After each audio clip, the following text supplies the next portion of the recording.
Josh Heupel and the Tennessee coaching staff rolled in the 11th commit for the class of 2025 ahead of a monster recruiting weekend for official visitors. Why this falls into line with what Josh Heupel's done to build all of his recruiting classes since being the head coach at Tennessee. That and more. It's your Thursday Locked On Vols.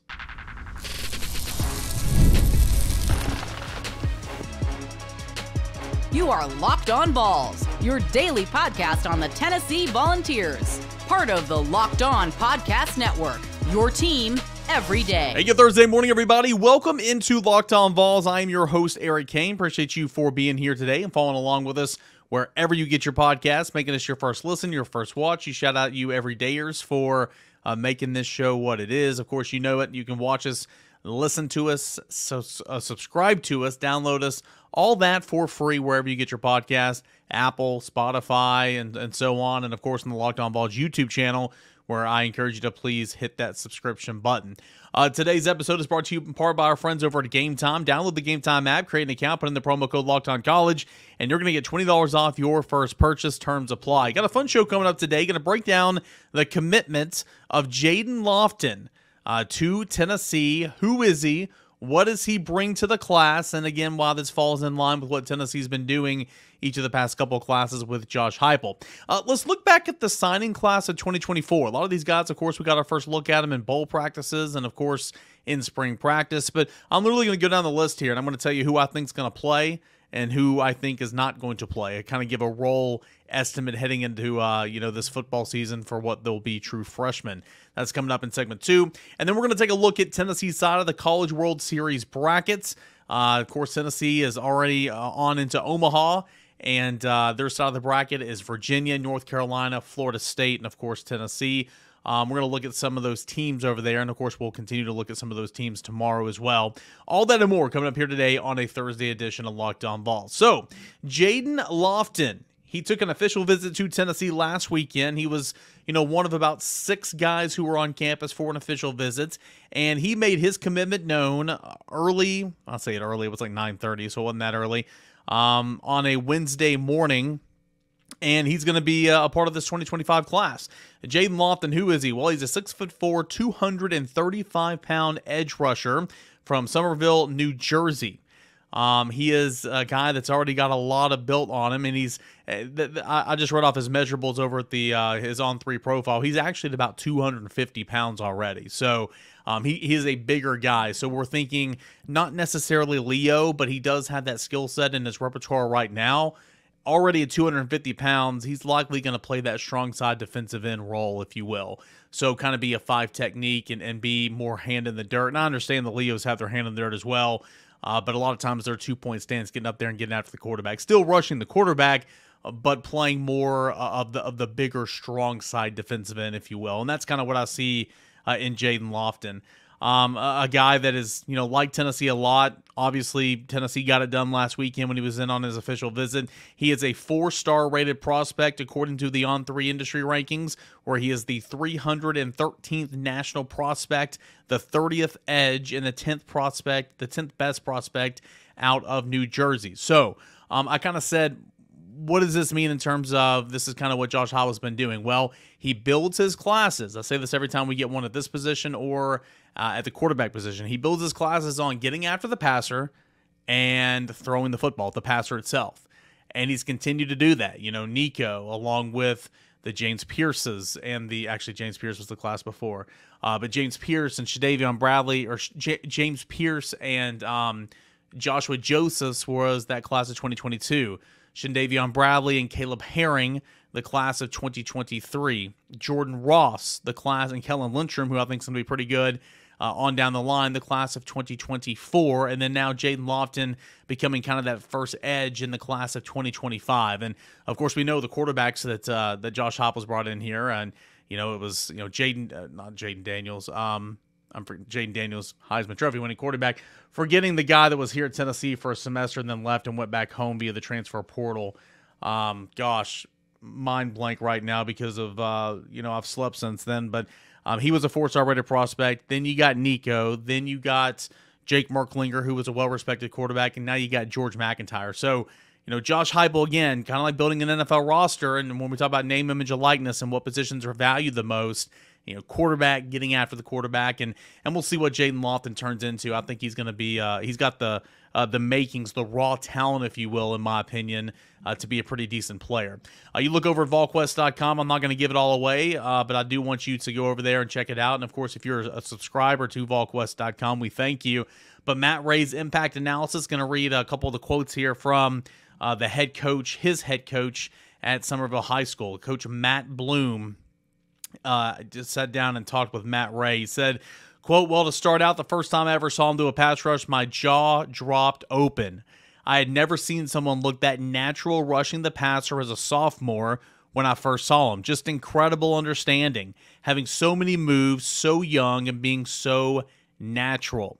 He goes on, "I think if you look at the beginning of his sophomore year and a little bit of his junior year, he was kind of a smaller player that we didn't expect to go out and set the run that much. But now with his size and his strength that he has, we're looking for him to play at the point of attack all the time and to shut people down." Talking about being that strong side defensive end. He goes on to say, "He is our strongest kid in the weight room. He leads from the front. He is a guy that is always holding people to our standard. He is known not only for his numbers, but his work ethic.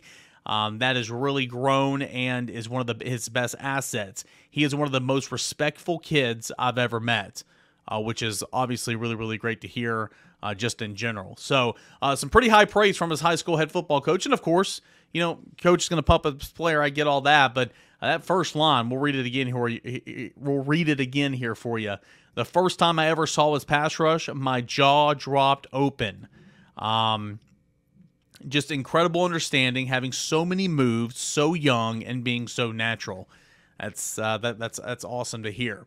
So Tennessee does get Jayden Loftin. Jayden Loftin, that's why I said Jayden Daniels earlier, because we're talking about Jayden Loftin. Jayden Loftin, edge rusher, committing to the class of 2025, becoming the 11th commit for the University of Tennessee. Of course, joining five-star quarterback George McIntyre, four-star defensive lineman Ethan Utley. And so this defensive line group is starting to get off on the right track here. Four-star wide receiver Rodarius Jackson, four-star tight end Jack Van der Selaire. You've got four-star edge rusher, of course, Jayden Loftin, who we're talking about right now. Three-star safety Sidney Walton. You have three-star interior offensive lineman Anthony Cade Ogbaro. You've got three-star cornerback Dylan Lewis, three-star running back Justin Baker, three-star wide receiver Joakim Dotson, and three-star cornerback Tyler Redmond. Currently, Tennessee is ranked 13th nationally in the class of 2025, according to the On3 football industry comparison rankings, and 8th in the SEC, but obviously still some big-time fish out there that Tennessee is in on, and Tennessee is working to nail down commits for. And these next 2 weekends with these huge official visit weekend slates is going to be monumental, and hopefully we'll have somebody on tomorrow's show to kind of preview what's to come this weekend. But Tennessee's still in on some guys like Charles House, Damian Shacklin, Isaiah Gibson, Zion Grady, Jared Smith. Defensive lineman Tennessee's in on, expected to be in for official visits this weekend. Next weekend, you got Marion Dye, Jaden Woods, Bryce Jenkins, Christian Glass. Again, Tennessee's still on a number of defensive linemen that they like. That's why you cast that big net, right? Because you're not going to get all these guys, but you're in on these guys, and you like their games, and you've already got 2 to the classes you feel good about, and Tennessee's obviously trying to polish off that, and I think the next 2 weekends, along with the commit of Jayden Loftin, can do a really, really good job in that regard. All right, so some good news for Tennessee on a Wednesday morning. Jayden Loftin, a 4-star rated prospect according to the On3 industry rankings. On3 right now, again, they update their rankings several times throughout the year, but On3 actually is the only publication of the 4 that has him as a 3-star. 247's got him as a 4-star. ESPN's got him as a 4-star, and Rivals has him as a 4-star. And, of course, we'll see if Loftin can get a bump as the season goes on. But committing to the University of Tennessee, and I really, really like his raw athleticism, and I think that he can grow and polish under Rodney Garner into a pretty solid player down the line because, again, he just got that makeup, 6'4", about 250 already. That's a big boy for sure. Hey, when we come back, let's take a look at the 2024 signing class for Tennessee. We've got our first look at some of these guys on campus in the spring practice. Who's going to play? What are their roles going to be? We'll kind of recap that and project a little bit when we return here for a Thursday edition of Locked On Vols. Want to say about Game Time? Game Time is this app that you can download, okay? And you can buy tickets to events in your area. Sure, sporting events.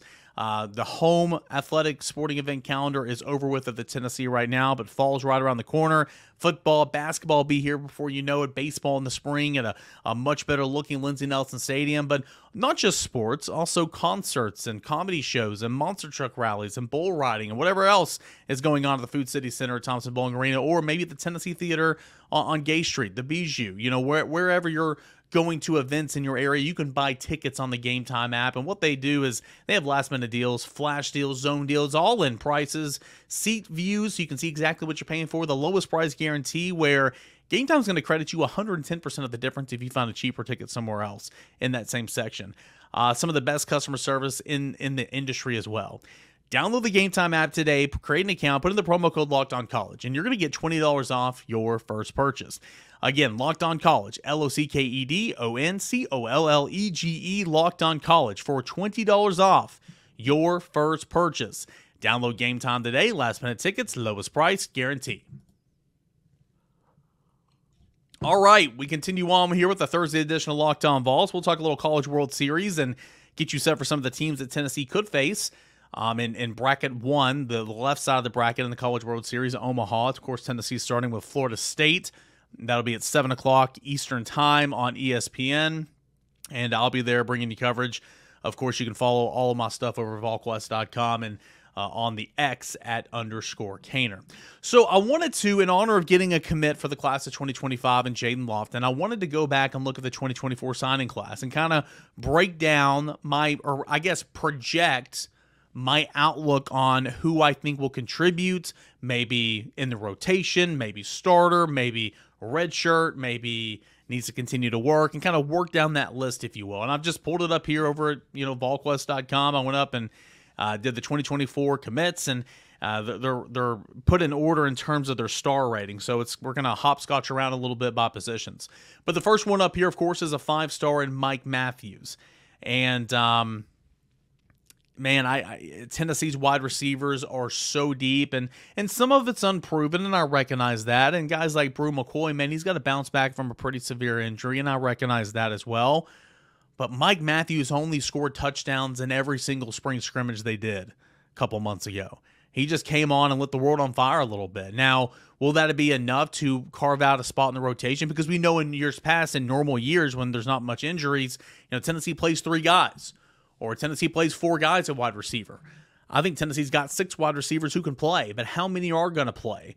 I think Mike Matthews is going to be a guy that plays, so I'm going to put Mike Matthews in the rotation. I don't know how many snaps that looks like, but I'm going to say Mike Matthews in the rotation because he's got a skill set that translates really, really well, and he had a fantastic spring. So Mike Matthews, for right now, I will say in the rotation. What that looks like, we'll see. Braylon Staley, interesting one here. Had a really good start to spring. He was getting all the highlights. He was getting all the praise. In fact, we didn't really talk about Mike Matthews much the first couple of weeks because it was Braylon Staley, Braylon Staley, Braylon Staley. And I got to be honest with you, where the media have to stand in the indoor training facility when we're there for the 13 minutes we get to view stuff, to be completely honest with you, Mike Matthews was on the other side of the field, and Braylon Staley was in the slot right in front of us. So we saw a whole lot of Braylon Staley for sure. He got nicked up a little bit, missed some time as spring went on, but he had a really, really good spring, and I think he's going to translate into this offense really, really well. However, he is a slot receiver. It's good to know that if Squirrel gets hurt, or if Squirrel gets banged up, or if Squirrel gets tired, you have somebody you can just throw in there at the drop of the hat. A couple of times last year, you saw Squirrel tapping his head, and I looked to Austin Price or Grant Ramey, whoever I was sitting next to in the press box, and I'm like, I know he's tired, he's tapping his helmet, but who they going to put in? Who are they going to put in right now? I mean, Chaz Nimrod can play the slot if need be, but he's not necessarily a slot receiver. So now you do. Now you do have a true backup slot receiver who I think is going to turn into a good player. So right now I'm going to say he's not going to redshirt, but he's not going to be in the everyday rotation. He's going to be a true backup. But hopefully he gets to work himself in there and solidify himself at points and times, because I think he's going to be a good player. Boo Carter in the rotation, and I think at points and times he will step up and start. It's kind of one of those situations we kind of have the running joke on the VolQuest podcast. It's like as soon as he sees the field, he ain't coming off. So if you're like Jordan Thomas, you better stay healthy. But Boo Carter, I think there's some versatility there that he can play some safety or some star.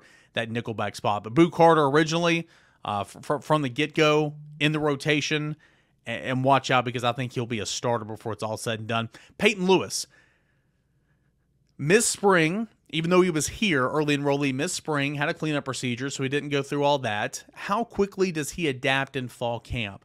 It's going to be fresh legs, brand new, right? Fresh meat, true freshman. I get all that, but he didn't have spring as kind of a primer. So how quickly can he get this offense? Tennessee, with the uncertainty of Cam Selton the first couple weeks of the season, man, you need Peyton Lewis to come on and be a guy for you early on. You need that. But we'll see. I don't know right now. Tennessee's coaches like Peyton Lewis for sure, but I got to see what he can do in fall camp. So just out of necessity, because you're pretty thin in the running back room, I'll say in the rotation, but he's got to prove it. Caleb Beasley, he got hurt. He broke a bone in his foot just a couple of days after he arrived on campus, and that was unfortunate, but he's healthy. He's back working out. He's ready to go. You're somewhat thin numbers-wise at corner, but I'm not sure how quickly he can jump in that rotation. Right now, of course, he'll contribute on special teams as well. TBD for right now because he was hurt a little bit like Peyton Lewis in spring. Jake Merklinger, probably going to be a red shirt. We'll see if he starts the season as the backup quarterback. I'd probably say Gasson more right now. But can Jake Merklinger, would he be that guy if Nico had to miss extended time? I don't know. We'll see. For right now, I'll say red shirt, backup quarterback, third string to kind of second string. William Satterwright, most likely will red shirts. Max Anderson, most likely will red shirt. But they, along with tackles, engage Ginther and Jesse Perry. Man, they got them nose bloody this spring. They got beat up by that veteran defensive line, but they're going to be so much better for it. It's just right now you have a veteran offensive line for the most part, and they just got to continue to grow and get better. But I think all those offensive linemen that I mentioned are probably going to redshirt this year. Kellen Lindstrom, we'll see. Probably a redshirt because you're so deep on the defensive line, but I do like his makeup for years down the line. Kind of the forgotten man last year when we talked about all these guys, Jordan Ross. I like Kellen Lindstrom an awful lot. Speaking of Jordan Ross, did I just skip over him? Where is he? He should be listed towards the top. I don't know. I'll get to him in a moment, I guess. Edwin Spillman. I think this guy's going to be a stud, but very raw, very new. Kind of got in, for a couple of days into spring practice. He'll be special teams contributor immediately. I don't know if he'll crack the rotation at linebacker, but he's going to be a good one. He's one to watch out. And if he takes another big step in fall camp, then he probably could be a part of the rotation as a true freshman. But special teams for sure. Marcus Gorey, red shirt to special teams. Idris Farouk, probably a red shirt to special teams as well, but he did flash a little bit in spring camp. And a lot of people like his makeup and his game. Jordan Ross, there he is. I don't know why he's all the way down here. Jordan Ross is interesting because, again, like Bennett Warren, who I'll speak on in a moment, and maybe that's why these guys are at the bottom because they were not early enrollees. How quickly can he adapt? How quickly can he, get baptized in the Rodney Garner approach to defensive line? Can he learn the playbook? Can he excel in practice and all that? I mean, you're a five-star for a reason. You got a ton of talent. So I think at minimum he won't be a red shirt. He'll probably be a special teams contributor. But look what you got in front of you already, right? James Pierce, Joshua Josephs, who's had a fantastic offseason, Caleb Herring, who's continued to step up and grow. And sure, you play more than one Leo, so Jordan Ross potentially can get in there on some packages and stuff. So I don't think that he's going to redshirt this year, but primarily special teams and kind of be like what Caleb Herring was last year. But I think Jordan Ross, again, he's already a kind of a big guy. I think he's going to be a good one down the line. Bennett Warren, I think, is going to be a good one. 6'7", 325 pounds is what he's listed at, but he showed up in good shape, which was really, really good for him and for Tennessee to see that. Just missed all spring, right? I mean, you're probably not going to contribute at tackle this fall, so Bennett Warren's going to be a red shirt. Jordan Burns, probably a red shirt. I kind of compare him to Jalen Smith is the guy that I was thinking of. Jalen Smith, there you go. Kind of reminds me of Jalen Smith a little bit. Work into some games, but had that 4-game red shirt there, and then we'll look to see if he can contribute next year. Jamal Wallace, I think that he could have more of an impact in 2025. Junior college signee, 6'4", 270 on the defensive front. You're just so deep, and you're getting here late. And then same with Jeremiah Hurd, who I think is one of the more intriguing prospects in all of this class at 6'8", 293 pounds. but learning to play offensive tackle. So I think he'll redshirt. Carson Gentle, I think, is a really nice piece, but a future piece down the line. I think he'll redshirt. And I think Cole Harrison will also redshirt at tight end, or simply because you're kind of thin in the room, maybe if there's injuries, you don't redshirt. But Tennessee likes the 3 tight ends out there that, Miles Kitzelman, of course, Ethan Davis, and Holden Stays, and what they did during spring practice. So that is a look at the class of 2024, the signees, and who I think can kind of contribute a little bit right away. Yeah, I like this class. I like this class a lot. It finished 13th in the nation. It finished 8th in the SEC, but I think it's going to be a whole lot better than kind of what it showed. But only time will tell in that regard. But I do like this class. I think a number of those guys are going to be contributors this season for Tennessee. And Tennessee continues to hopefully make a playoff push on towards the college football playoffs, the expanded 12-team college football playoffs. All right, when we come back, we will take a look at bracket number 1 for the College World Series. Tennessee heading to Omaha. Actually, Tennessee's already in Omaha. That is coming up next as we continue on here with the Thursday edition of Locked On Vols.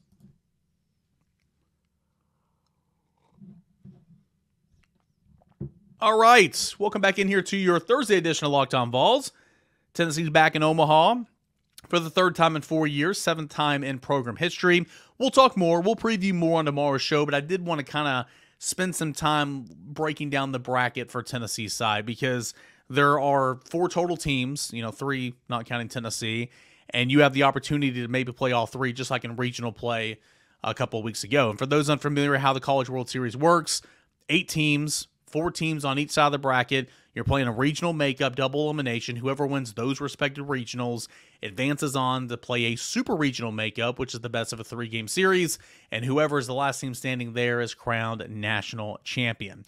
Tennessee's side of the bracket is North Carolina, Virginia, and Florida State. Tennessee's first game is at 7 o'clock Eastern Time on ESPN, and that is going to be against the Seminoles of Florida State. Something to acknowledge about Florida State, coached by Link Jarrett. If you're thinking like, oh, I've heard that name before. Where have I heard that name before? Where have I heard that name before? He was the coach of Notre Dame that knocked Tennessee out as the number 1 overall seed in 2022.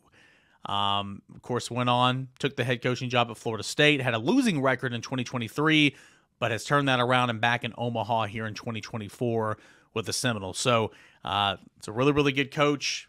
Obviously, we remember his name. And he's put forth a really, really good team here for Florida State this year. Florida State finished with 3rd in the ACC with a 17-12 record, in the Atlantic Division of the ACC with a 17-12 record, behind Clemson and NC State. Advanced all the way to the ACC tournament game, were beat by Duke, but 5-0 in postseason plays since, defeated Stetson 7-2, UCF twice by scores of 5-2 and 12-4 to sweep the Tallahassee Regional, and then took 2 over UConn, winning Game 1 of that Super Regional 24-4. Whew. And then holding on to win Game 2 10-8 to advance on to Omaha for the 27th time in program history. A lot of history there at Florida State. Jamie Arnold, we'll see if he's the starter at the time of this recording. It's not been officially announced, but Link Jarrett did tell the media earlier this week that he was leaning towards starting Jamie Arnold. Jamie Arnold started in a couple of different roles. He's been a Friday night guy, Saturday night guy, Sunday night guy. In the ACC, they play some premier midweek games as well, unlike what Tennessee does. And he's even started a couple of midweek games when they've been big-time RPI opportunists right there. So he's kind of shifted all around this year. But the sophomore lefty, he's the ace of the club. 11-3, 277 ERA, really, really talented player. 17 starts, 18 appearances. He's logged a team-best 100 innings and 2/3, 155 strikeouts to only 22 walks. Just incredible. Opponents are hitting only 216 against him. Really, really good player. That's who I expect Tennessee will see as a starting pitcher Friday night. That Friday game is so critical. Game 1 in the College World Series, as we talked about with Ryan on the show yesterday, so critical. And I think Florida State will want to get off to its best start with Jamie Arnold there on a Friday night. If it's not Jamie Arnold, then it'll be Carson Dorsey. Really talented player. He's into the left. He's 7-4 of the record, 4.67 ERA. He started both the openers in regional and super regional play. and he's pitched fantastic. 14 innings, only 2 earned runs against Stetson and UConn. So if they go with Dorsey, it's not like he's not feeling it right now. He came over from the JUCO ranks and it pitched really, really well in his first season with Florida State. So those are kind of the aces there.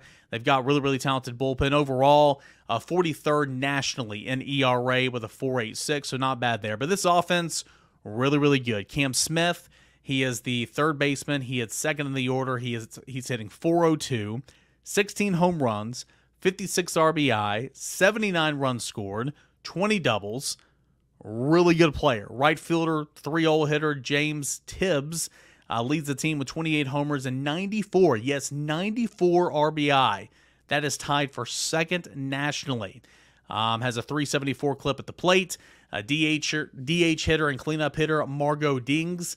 .321 hitter, 15 home runs, 66 RBI. Got a couple guys who steal some bases. Drew Farrat, 10 stolen bases. Jordan Williams, 15 stolen bases. The order's really good.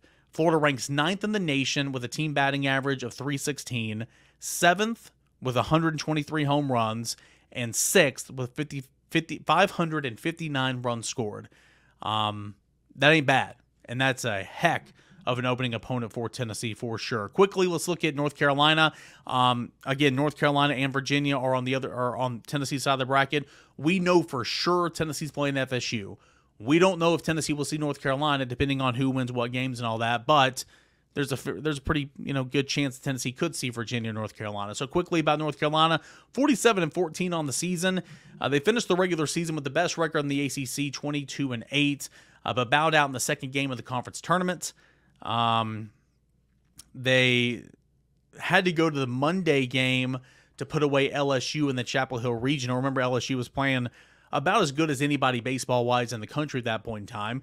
But they did advance on to the Super Regional play and took care of West Virginia in 2 games to punch their ticket to their 12th ever College World Series. Virginia and Carolina, North Carolina will actually kick off all the College World Series games on Friday at 2 o'clock Eastern Time, and then again Tennessee will play at 7 o'clock Eastern Time against Florida State. Carolina's got the 15th best ERA in the country at 4.22, the 29th best whip, and the 1-2 punch atop the rotation. It's not bad. Right-handed true freshman Jason DiCaro.